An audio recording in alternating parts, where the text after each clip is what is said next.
Eh bien, bonjour à tous et à toutes. Donc, c'est Jean-Pierre de Cyberlibris. Je suis content de vous retrouver pour ce nouveau webinaire de présentation des nouveautés de ScholarVox Management. C'est donc le numéro de rentrée. J'espère que vous avez passé un bel été.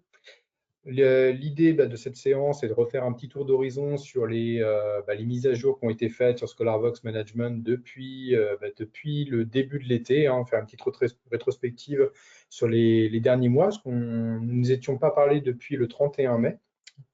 D'ailleurs, pour les personnes qui n'avaient pas pu assister au webinaire, la vidéo est toujours sur le YouTube de Cyberlibris, donc n'hésitez pas à aller jeter un œil sur notre YouTube.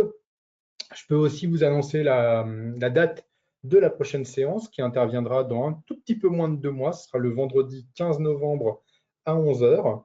Alors, comme d'habitude, hein, toutes les personnes qui participent à la séance, vous recevrez en fin de matinée ou dans la journée un petit mail récapitulatif avec tous les points que j'aurai évoqués aujourd'hui, ainsi que le lien pour d'ores et déjà vous inscrire à la séance du 15 novembre. Pour les personnes qui suivront la vidéo sur YouTube, tous les liens sont en description de la vidéo. Voilà, donc au niveau du plan, je vais faire un petit peu comme d'habitude, hein, je vais faire un petit état des lieux sur des focus éditeurs dans un premier temps.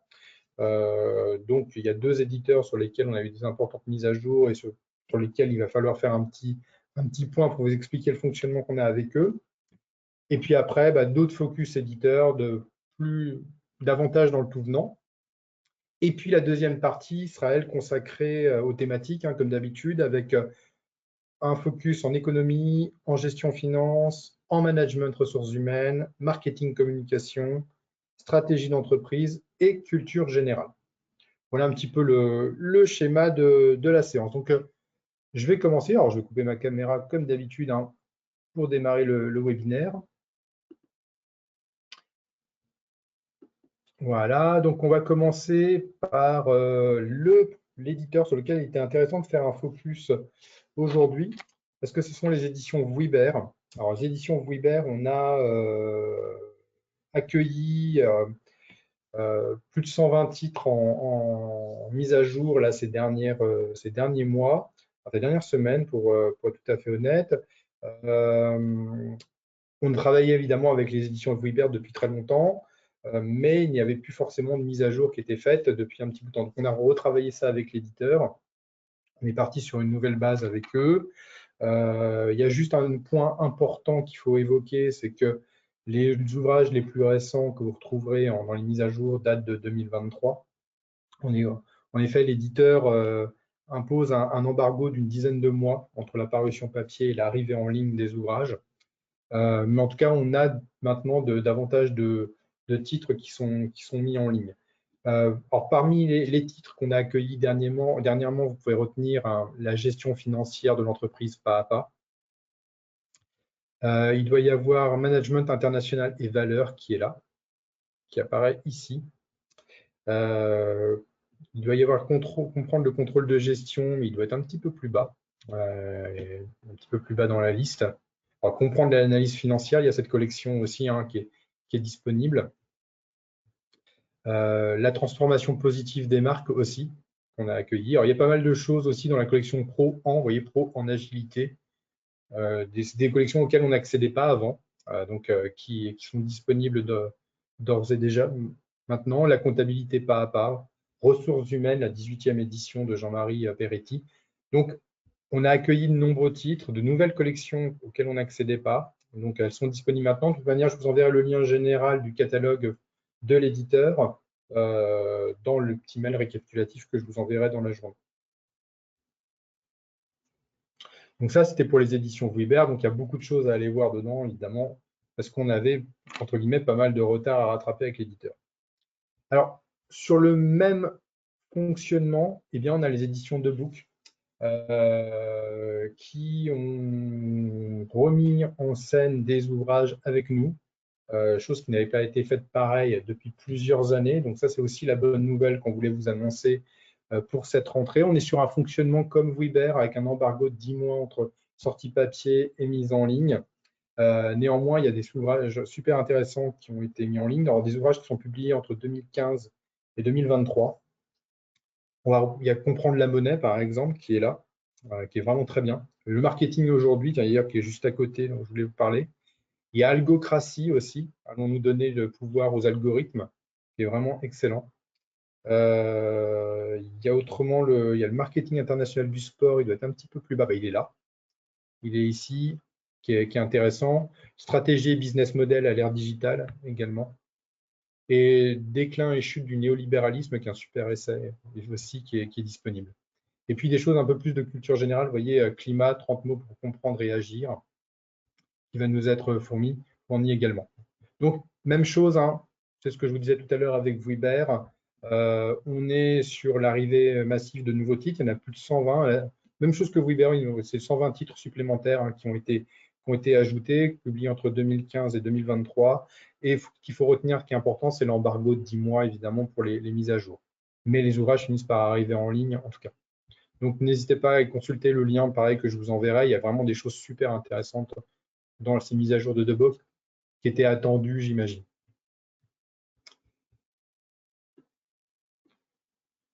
Autre focus que je voulais faire, c'est la boîte à outils de chez Duno. Il y a pas mal de titres qui ont été mis en ligne ces dernières semaines. Alors, il y a 17 titres au total. Donc, il y a le mind mapping, pardon. Il y a le bien-être au travail, la boîte à outils du commercial, aussi celle de la communication, elle est juste en dessous, qui est là. Et puis, animer vos réunions, le contrôle de gestion, etc. Donc ça, c'est toutes les nouvelles mises à jour qui ont été faites autour de la collection La boîte à outils. 17 titres. À noter que la boîte à outils du formateur est en cours de traitement. Elle va être mise en ligne fin septembre. Donc, je vous enverrai aussi le lien, comme ça vous irez voir toutes les mises à jour qui ont été faites dernièrement sur la collection de la boîte à outils chez Duno. Un petit focus également sur les DCG de chez Duno, c'est les manuels, parce qu'on a les manuels de ça. Alors, il y a un DSCG, il y a le DSCG 7 qui a été ajouté. Mais en tout cas, il y a tous les DCG, le 1, 2, 3, 4, 6, 9, 10 et 13. C'est les dernières éditions. Alors, ils ne sont pas dans l'ordre, là j'aurais pu les classer. Et notez également que le DSCG 6 sera mis aussi en ligne sous peu. Donc voilà, je vous enverrai le lien de toute manière, où vous retrouverez l'ensemble des DCG et du DSCG qui ont été ajoutés dernièrement.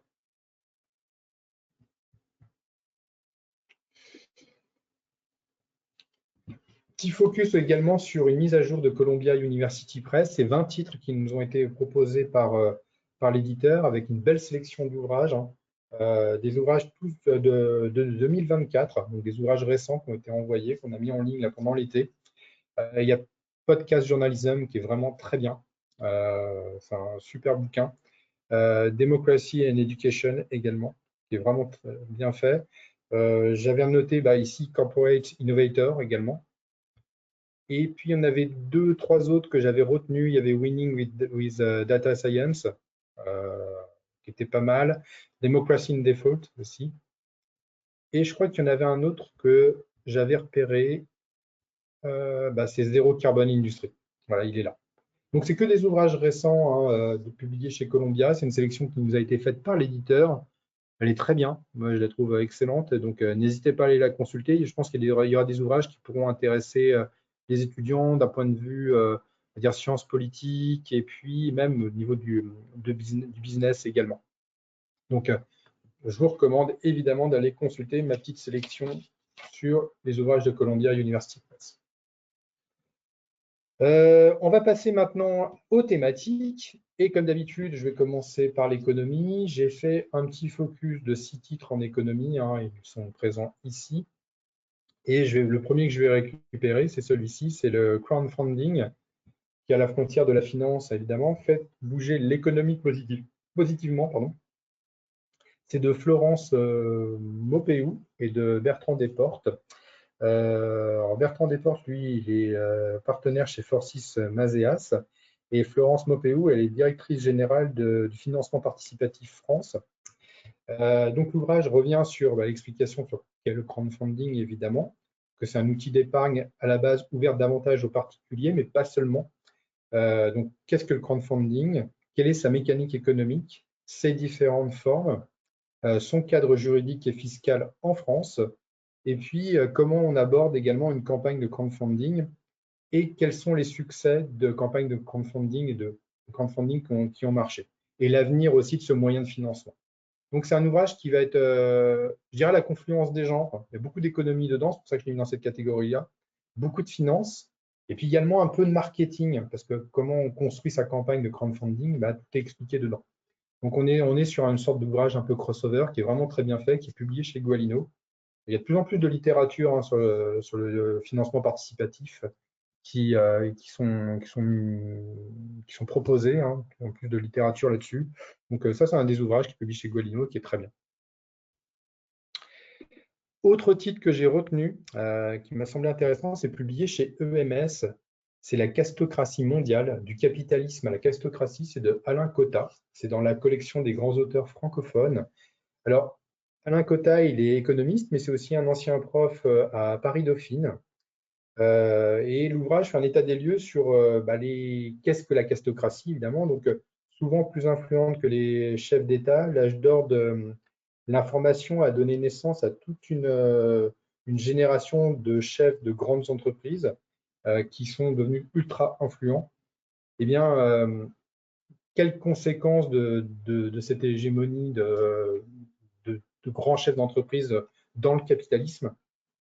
Comment est née justement la castocratie mondiale, son avenir, comment le rôle de l'intelligence artificielle, évidemment, dans cette castocratie va jouer. Donc, il y a ça. Et puis, il y a, l'auteur dépeint aussi 3 scénarios, 3 mondes avec une castocratie super puissante au-delà de l'économie, au-delà du capitalisme.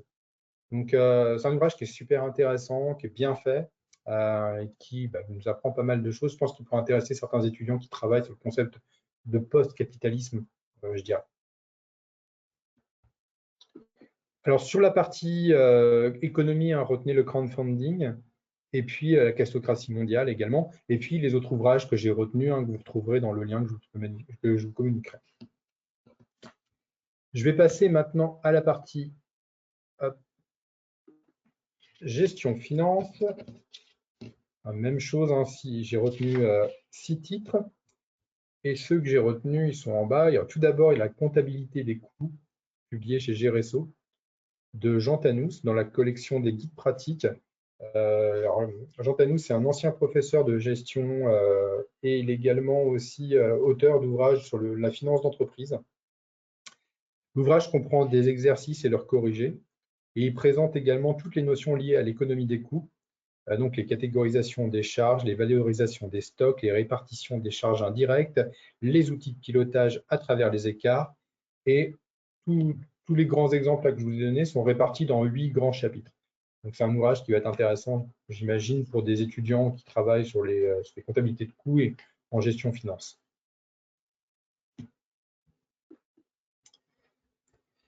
Autre titre que j'ai retenu, c'est ici. C'est publié chez Ellipse, c'est la comptabilité internationale entreprises et sociétés. Alors, l'ouvrage a été fait sous la direction de Isabelle Chambost, qui est maître de conférence en sciences de gestion au CNAM.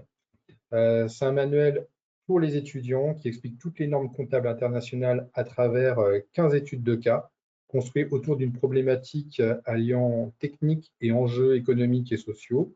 On retrouve dedans l'élaboration des normes, l'appréhension des entreprises sur les normes internationales dans leur stratégie, la performance d'outils d'état financier, comment rendre des comptes également, et l'implication sociale et sociétale des normes internationales.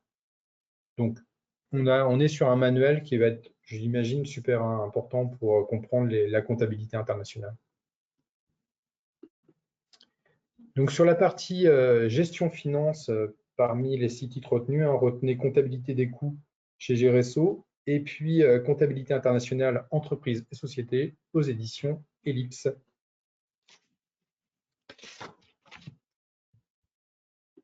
Allons faire un petit tour maintenant du côté du management et des ressources humaines. 6 titres ont été mis en avant. Le premier, bah, c'est dans la collection Tout en fiche de chez Duno. C'est l'essentiel de la gestion des ressources humaines. C'est la 4e édition de cet ouvrage. 3 auteurs ont travaillé sur ce titre. Il y a tout d'abord Pascal Moulette, qui est maître de conférence en gestion des ressources humaines à l'Université de Lyon 2. Olivier Rogue, qui est professeur des universités de gestion à l'IAE d'Aix-Marseille.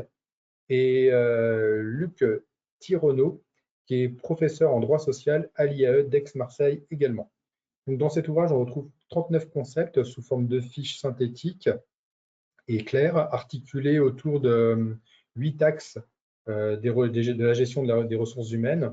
On retrouve évidemment une introduction à la GRH, les acquisitions des RH, la stimulation des RH, le développement des RH, les conditions de travail, l'information et les relations sociales, la psychologie des ressources humaines, et puis des situations particulières vont être présentées également dans cet ouvrage, évidemment que je vous ai dit, hein, qui est une synthèse sous forme de fiches dans cette collection, donc tout en fiches, l'essentiel de la gestion des ressources humaines.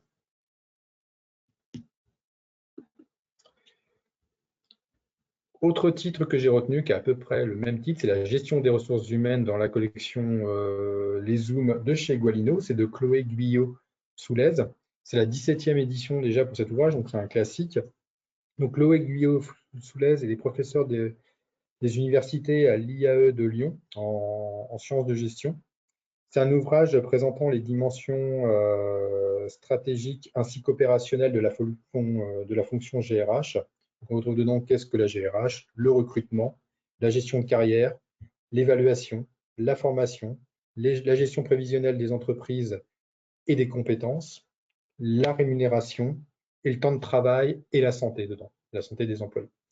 Donc voilà, c'est un ouvrage qui évidemment est important. Alors à noter qu'on a également en parallèle de ce titre, toujours dans la collection Zoom, bah, la gestion des entreprises, des ressources humaines, pardon, mais la partie exercice, là c'est la partie manuelle, mais il y a aussi la partie exercice qui a été mise en ligne également. Donc, sur la partie management RH, retenez l'essentiel de la gestion des ressources humaines chez Duno et gestion des ressources humaines chez Gualino également. Donc, il y a pas mal d'ouvrages en gestion des ressources humaines également chez Ellipse. Il y a le choix au niveau des manuels en cette rentrée. Passons maintenant à la partie marketing, communication et vente. Premier ouvrage que j'ai retenu, il est publié chez Duno, il est là, c'est Réussir ses relations médias. C'est de Élodie Cali, qui est directrice de communication du groupe Aurelia. L'ouvrage va expliquer comment capter l'attention des journalistes pour les entreprises qui souhaitent communiquer et garantir une couverture de qualité à son organisation. Donc l'ouvrage nous explique comment communiquer comment rédiger un communiqué de presse, comment intégrer les différents médias dans sa stratégie, explorer les différents outils, par exemple les petits déjeuners ou les dossiers de presse, comment éviter les pièges liés aux relations médias, et ensuite évaluer la performance d'une campagne. Voilà ce qu'on va trouver. Donc c'est dans la collection marketing communication de chez Duno.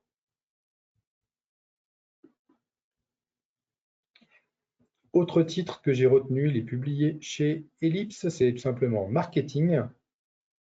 Il est là, hop.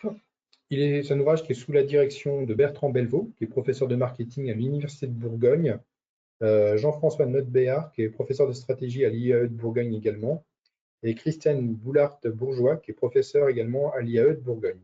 On retrouve dedans, dans cet ouvrage, 11 études de cas sur le développement stratégique marketing, comment les entreprises peuvent s'appuyer sur certains outils, sur les marchés, pour développer une stratégie de marketing. Donc, on retrouve dedans tout ce qui concerne la stratégie de marketing, l'offre marketing, la distribution et la communication.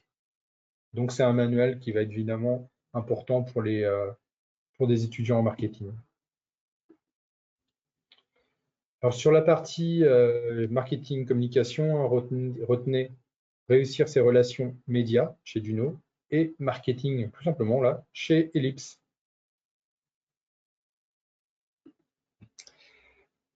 On va passer à la stratégie d'entreprise. Donc, même chose, j'ai retenu 6 titres.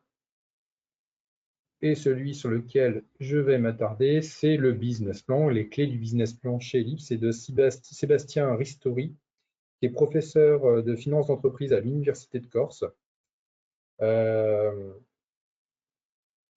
On trouve dedans avec tout ce qui concerne la création d'une entreprise, un développement d'un projet, une reprise d'une activité. Le business plan, lui, il va être indispensable, évidemment, pour toutes ces choses-là.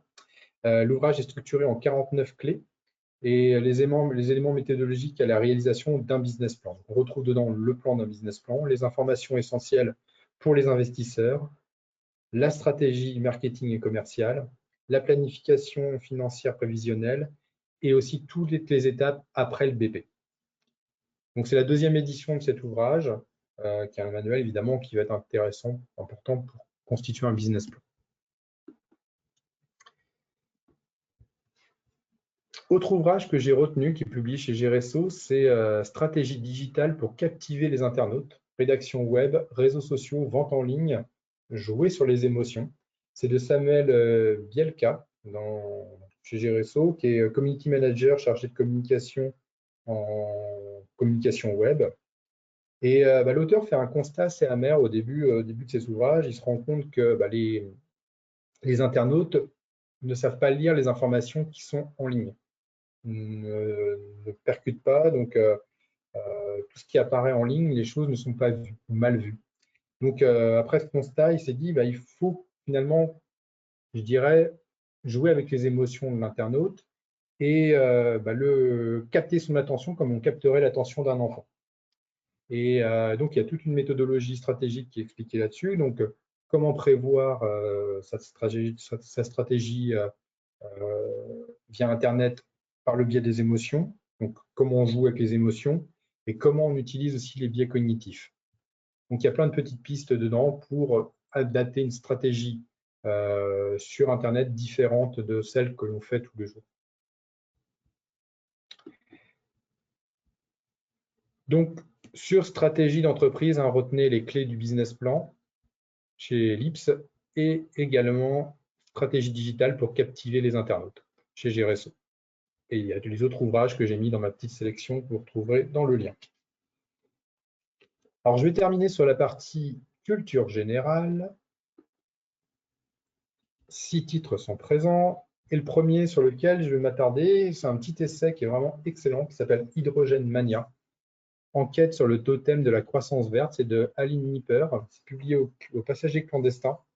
Alors, Aline Nipper, elle est journaliste scientifique, c'est son premier roman d'ailleurs, d'habitude c'est une journaliste de presse principalement. Et elle revient justement sur l'hydrogène et entre guillemets, l'Eldorado de l'hydrogène. Donc, elle part du principe que l'hydrogène, c'est le nouveau totem de la croissance verte. Et l'hydrogène apparaît comme la solution miracle à tous les problèmes pour décarboner le monde et réduire l'impact du dérèglement climatique en promettant la croissance. Qu'en est-il vraiment? Quelle quantité d'hydrogène disposons-nous? Quelle qualité également? Quel type de production faut-il adapter? Quel modèle économique? Pour quel rendement? Et quel impact écologique? Et également les dangers de l'hydrogène, parce que c'est un élément instable également. Donc, on est sur un ouvrage qui va être à la confluence de plein de genres différents. Il y a de l'économie dedans, il y a beaucoup de sciences aussi, évidemment. Mais c'est vraiment excellent. Donc, c'est un ouvrage que je vous recommande. Ça fait partie de mes coups de cœur de la matinée. Et ça revient sur cette idée reçue comme quoi l'hydrogène, ce serait la solution miracle. Autre titre que j'ai retenu, c'est Idées reçues sur l'Union européenne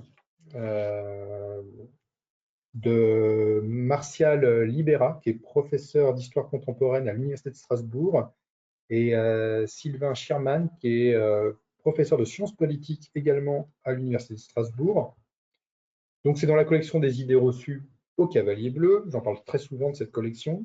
Et l'ouvrage fait un état des lieux sur les idées reçues, vous l'avez compris, autour de l'Union européenne. Donc, l'Union européenne serait la cause de tous les maux modernes. Elle est également la cible de tous les courants populistes. Elle serait également trop technocrate. Bien, les deux auteurs reviennent sur les idées reçues qu'il y a à l'égard de l'Union européenne, tout en expliquant son fonctionnement et ses missions. Donc, on est sur un ouvrage, on va dire, de vulgarisation sur le fonctionnement des institutions européennes. C'est très bien fait. C'est carré, c'est propre. Donc c'est un ouvrage que je vous recommande également, qui remet un petit peu les pendules à l'heure sur certaines idées reçues. Alors, mon affichage est différent, je vais le remettre. Voilà. Donc pour la partie culture G, hein, retenez Hydrogène Mania, publié au Passage des clandestins. Et puis au Cavalier Bleu, les idées reçues sur l'Union européenne. Voilà. J'ai terminé pour aujourd'hui. J'espère que ça vous a plu. Il y avait pas mal d'informations à vous faire passer, hein. Ce qu'il faut retenir, évidemment, ce sont comment dire, les retours des catalogues de Vuibert et de Book dans nos collections. Moi, je vous retrouve le 15 novembre. Je vous envoie le petit descriptif, hein, la petite récap, hein, dans la journée là, pour que vous ayez tous les liens, les choses que j'ai présentées. Évidemment, par retour de mail, n'hésitez pas à me poser des questions par rapport à toutes les choses que je vous dis. Donc, je prends les questions par retour de mail sur le catalogue, donc n'hésitez pas. Et je vous souhaite une bonne journée. Pour les personnes qui suivent sur YouTube, hein, trouvez tout en description de la vidéo. Et puis je vous dis à très bientôt et je vous retrouve le 15 novembre. Merci à vous. Bonne journée, à bientôt.